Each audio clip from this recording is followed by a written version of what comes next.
permanent pour notre peuple. Là est la question. Il y a des misères, mes chers amis, des misères qui ne peuvent pas attendre une élection, qui ne peuvent pas attendre les urnes. Il y a des souffrances qui ne peuvent pas attendre les urnes ou les échéances électorales. Et nous avons des propositions concrètes. L'une de ces propositions, c'est ce que nous appelons le plan OSE, oxygène social et économique. Il s'agit de quoi?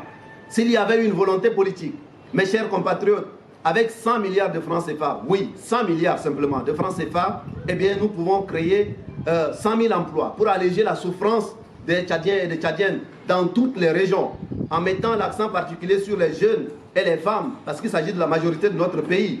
100 milliards, ce n'est rien dans un budget de l'État. Mais 100 milliards, c'est aussi rien parce que l'État peut mettre un tiers, le secteur privé peut mettre un tiers et les partenaires de notre pays peuvent mettre un tiers.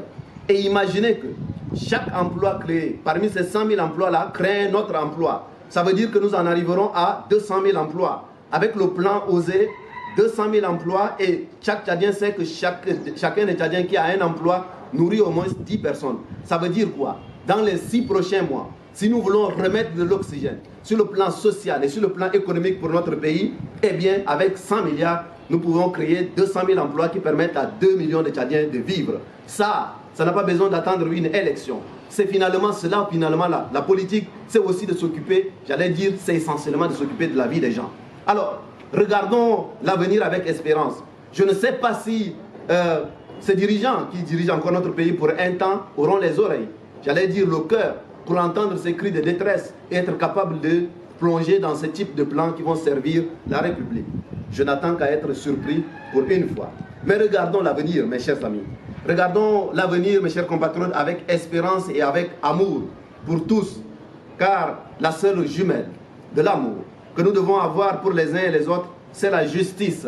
Et j'entends une voix me rappeler qu'être neutre dans une situation d'injustice, c'est choisir le camp de l'injustice. Citoyens ou leaders politiques, nous ne pourrons nous considérer comme aimant pleinement tous nos compatriotes en nous cloîtrant face à cette misère qui ronge une partie de nous-mêmes. Ces millions de nos compatriotes